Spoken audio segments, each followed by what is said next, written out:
안녕하세요. 오늘은 6-2의 혼합물 분리 첫 번째 시간 증류를 한번 배워볼 거예요. 수업 시간에 이 증류에 대해서 제가 설명을 조금 해줬고, 그리고 실생활에서 증류를 어떻게 사용하는지 찾아보라고도 했습니다. 총 4가지 예시가 있었고 하나씩 아마 찾아봤을 텐데, 이제 저랑 같이 정리하면서 자기가 한 것도 한번 잘 했는지 되짚어보고 친구들한테 설명 들었던 거랑 쌤이 설명해주는 거랑 좀 비슷한지도 한번 생각을 해보십시오.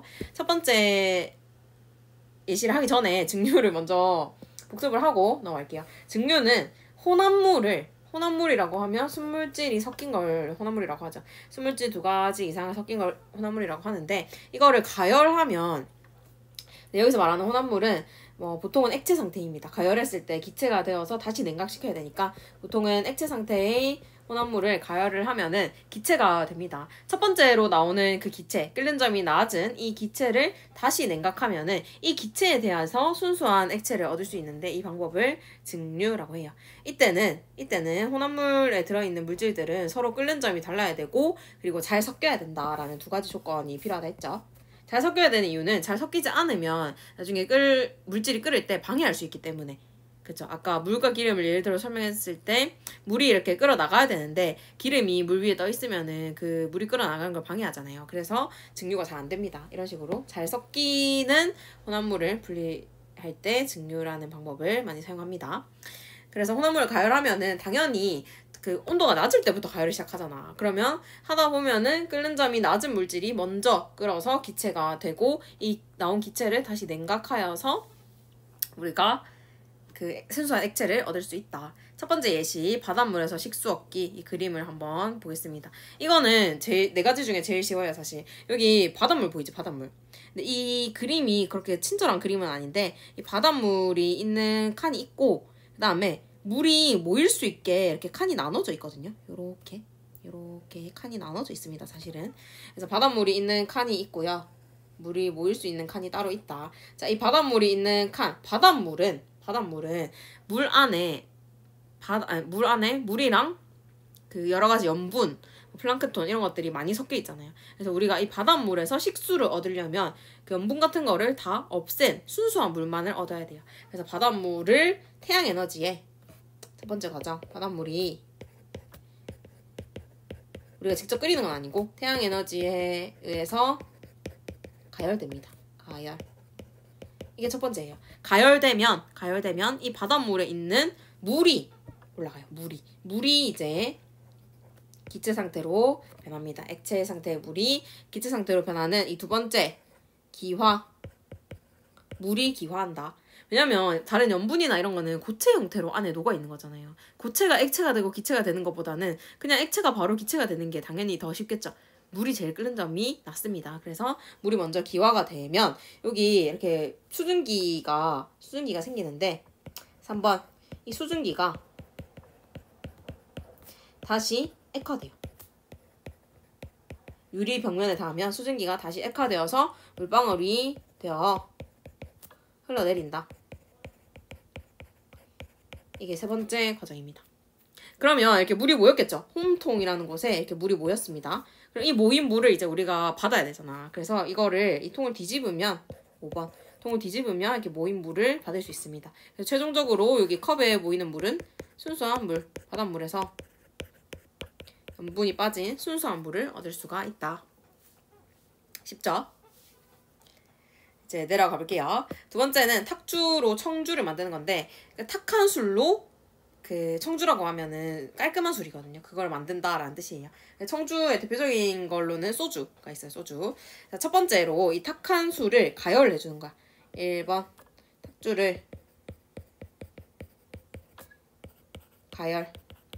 탁주를 가열하게 되면은 탁주 안에는 여러 가지 곡물로 만드는 거기 때문에 술을 여러 가지 성분들이 있을 거고, 그 주로는 에탄올과 물이 섞여 있어요. 술 안에는. 탁주를 가열하게 되면은 물과 에탄올 중에 끓는 점이 낮은 뭐가 먼저 끓어나오게? 에탄올이 먼저 끓어나옵니다. 저번에 수업 시간에 했는데 기억날지는 모르겠지만 바로 지난 시간에 했거든요. 여기 혹시 보입니까? 에탄올 끓는 점 78.4도라고 했죠. 이거 매울 필요는 없지만 물보다는 끓는 점이 낮아요. 그래서 먼저 끓어나옵니다. 끓는 점이 낮은 에탄올이 먼저 끓어서 기체가 된다. 여러분 칸 있는 곳에다 적으면 됩니다. 이렇게 해서 기체가 된 에탄올, 이렇게 여기 보면 에탄올 분자들이 막 날아가고 있는 모양인데, 기체가 된 에탄올이 위쪽으로 올라가게 되거든요. 위쪽으로 올라가면 위에 뭐가 있어? 지금 찬물이 있죠. 찬물. 이 찬물이 하는 역할이 뭘까? 찬물은 얼음과도 같은 역할이에요. 얼음. 그래서 이 에탄올, 올라온 에탄올을 다시 냉각시켜주는 역할을 하는 거예요. 그래서 기체 에탄올이 찬물과 만나 에탄올 기체가 액화됨. 이게 두 번째 과정이에요. 에탄올 기체가 이제 올라가면은 찬물과 만나서 이게 다시 액체로 액화가 된다. 그럼 액화되면은 요 액화된 상태 그대로 이 주둥이를 통해서 나오게 됩니다. 그래서 여기를 이제 소주꼬리의 입구라고 하거든요. 소주꼬리의 입구로 나와 증류된 증류주라고 해요. 증류주가 된다. 소주가 된다. 그러면 탁한 술과 소주를 비교를 해보자면 소주의 에탄올의 그 양이 더 많겠죠. 탁주보다는. 그쵸? 그래서 계속 가열을 해서 그 물에 끓는 점 이상까지도 가열을 해주면 물까지 같이 끓어 나오겠죠. 그러면 소주에는 이렇게 끓여서 증류한 곳에는 소주에는 물과 에탄올이 남게 됩니다. 됐죠? 다른 여러 불순물을 빼주는 과정이다. 이렇게 생각해주면 돼요. 불순물을 빼주는 과정이다. 이제 12페이지로 넘어가 보겠습니다. 물과 에탄올 혼합물 증류인데 이것을 가지고 우리가 이제 수행평가를 해볼 거예요. 수행평가. 몇 번째 수행평가고 이게? 수행평가 6번째인가? 수행평가 6번째. 물과 에탄올의 혼합물을 증류하는 거고, 이 그림을 보면 엄청 복잡해 보이잖아요. 실제로 제가 쌤이 대학교에서 이 실험을 할 때는 이렇게 실험을 했어요. 이거 대학교에서 하는 실험이거든요. 근데 중학교 과정에서는 좀 간단하게 이렇게 오른쪽에 있는 그림과 같이 실험을 합니다. 근데 여기에 있는 실험 기구들이 간단한 형태로 바뀐 거지, 실제로 진짜 제대로 실험을 하려면 이렇게 실험을 해줘야 돼요. 이렇게. 왼쪽 그림처럼 제대로 실험을 하려면 한번 왼쪽 그림을 기준으로 살펴볼 거고, 중요하지 않은 거는 얘기하지 않을 거고요. 조금 중요해 보이는 거 제가 얘기를 해드리겠습니다.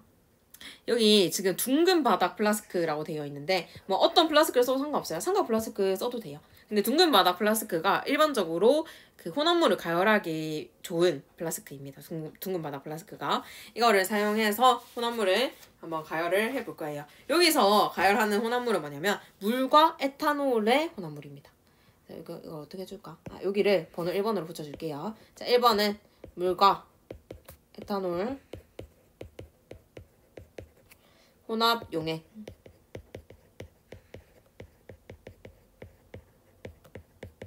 이 혼합 용액을 가열하는 것부터 실험의 시작입니다. 이 혼합 용액을 가열하게 되면은 지금 물질이 두 가지 섞여 있으니까 한 가지 물질이 끓어 나옵니다. 물과 에탄올 중에 어떤 게 끓어 나올까요?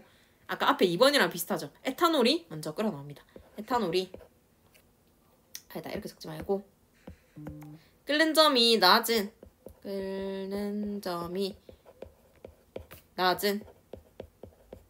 에탄올이 먼저 끓어 나온다.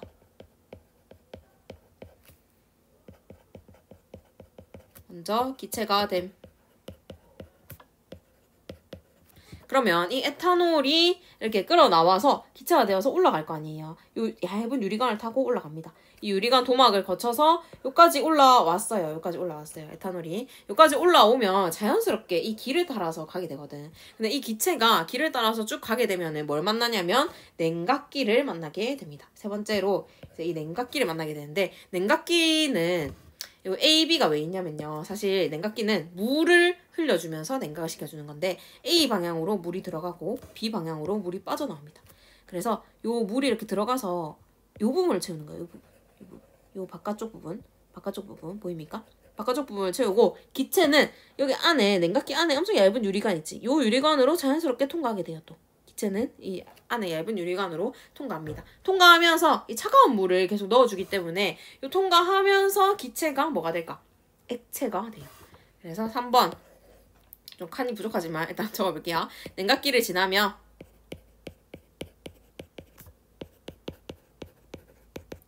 다시 액화된다. 액화됨. 그럼 액체가 됐다는 뜻이죠. 그럼 액체가 된 이 에탄올이 이 삼각 플라스크에서 모여서 우리가 삼각 플라스크에서는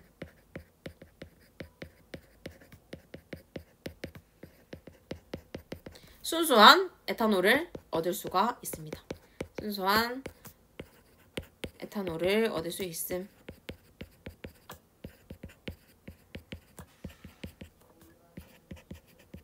쌤이 대학교 때 이 실험 왜 했냐면, 이게 네 번째예요. 이 실험 왜 했냐면 원래 우리가 실험실에서 보통 쓰는 물질들은 100% 이물질이다 하는 게 잘 없어요.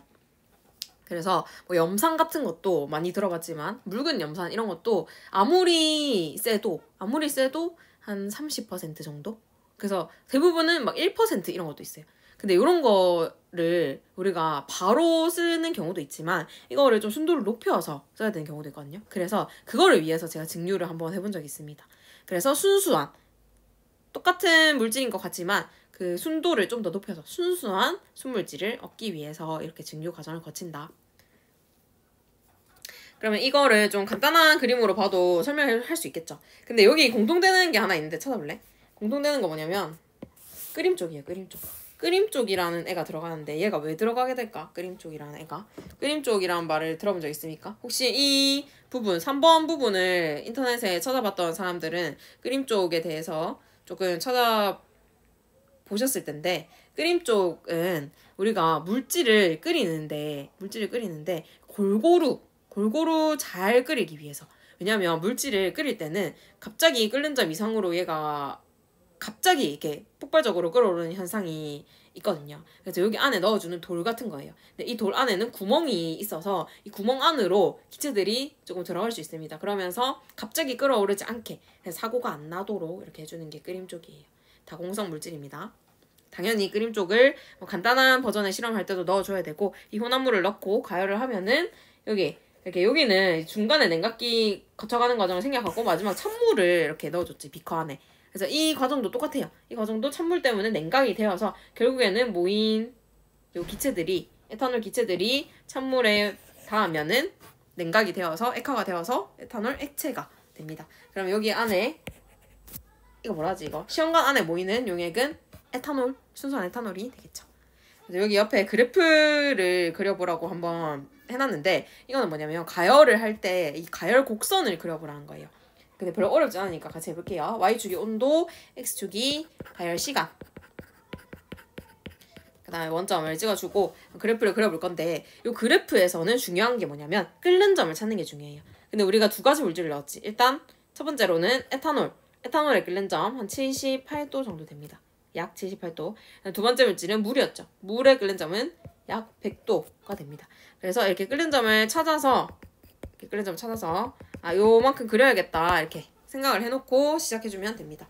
그러면 뭐 0도씨부터 시작하는 건 아닐 거고 한 20도씨 정도부터 이렇게 쭉 시작을 해서 실험을 하게 될 텐데, 이렇게 가다가 뭐가 처음에 끓어나온다? 에탄올이 끓어나옵니다. 근데 여기에서 에탄올이 끓어나오니까 끓는 점일 때 이렇게 표시를 해주면 되겠죠. 맞죠? 끓는 점일 때. 근데 여기서 이렇게 하면 틀렸어.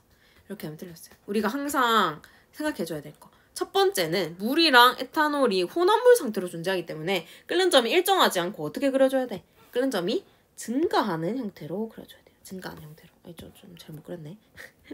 일단 살짝 증가하는 형태로 그려줘야 됩니다. 기울기는 처음에 온도가 증가하는 것보다 완만하게, 왜냐면 혼합물의 끓는 점을 증가하는 걸 표현하기 위한 거니까 너무 세게는 안 하셔도 돼요. 너무 크게는. 그러고 에탄올이 끓어나오면 물만 남았겠죠. 물만 남은 것도 이제 다시 끓여줍니다. 다시 끓다가 마지막에 100도씨에 도달하게 되면 물도 기체 상태로 끓어나오게 됩니다. 그래서 물은 이번에는 이렇게 일자로, 혼합물이 아니고 순물질, 물만 남았으니까 에탄올은 없죠. 그래서 일자로 그려주시면 돼요. 그러고 나서 조금 살펴볼게. 여기 한번 살펴보자. 자, 이렇게 살펴보면 처음에는 물과 에탄올이 둘 다 액체 상태로 들어있습니다.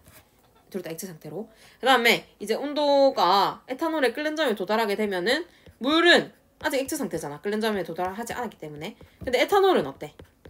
에탄올은 액체도 있고 기체도 있는 상태예요. 끓는 점이기 때문에 끓고 있어요. 액체 상태도 있고 기체 상태도 있고. 됐죠? 그러고 나서 또 온도를 높여줍니다. 그러면 아직까지 물은 액체예요. 액체. 물은 액체이고 에탄올은 어때? 에탄올은 이미 기체 상태가 되어서 그죠? 이 실험에서는 다 삼각 플라스크 안으로 다시 냉각되어 들어갔겠지만 일단 에탄올은 기체 상태가 되었죠. 그죠? 그러고 100도씨에 도달하게 되면 물마저도 기체 상태로 변하게 된다. 그래서 액체와 기체가 혼합된 상태로 존재하게 된다. 이게 바로 혼합물의 가열 곡선입니다. 그래서 혼합물의 가열 곡선에서 주의해야 될 점은 이 혼합물의 끓는 점은 올라간다. 그리고 마지막에는 물은 순물질 형태로 존재하기 때문에 끓는 점 올라가지 않고 일정하게 100도씨 일정하게 그려주면 된다. 에탄올이 없기 때문에 이렇게 정리를 해주면 되겠습니다. 됐죠? 이제 4번으로 가볼게요.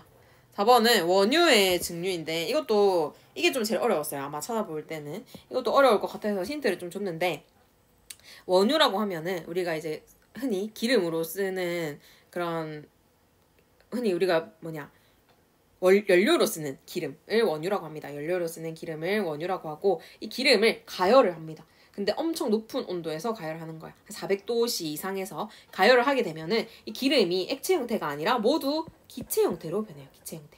기름이 모두 기체 형태로 변해서 요 증류관 안으로 들어오게 됩니다. 증류관 안으로 들어오게 되면 이제 그때부터 시작하는 거예요. 그때부터 시작. 그때부터는 층층이 올라가면서 얘네가 증류가 되게 되어 있어요. 그러면 일단 기체 상태로 들어왔는데 여기 들어오니까 온도가 낮아졌어. 한 370도 정도로.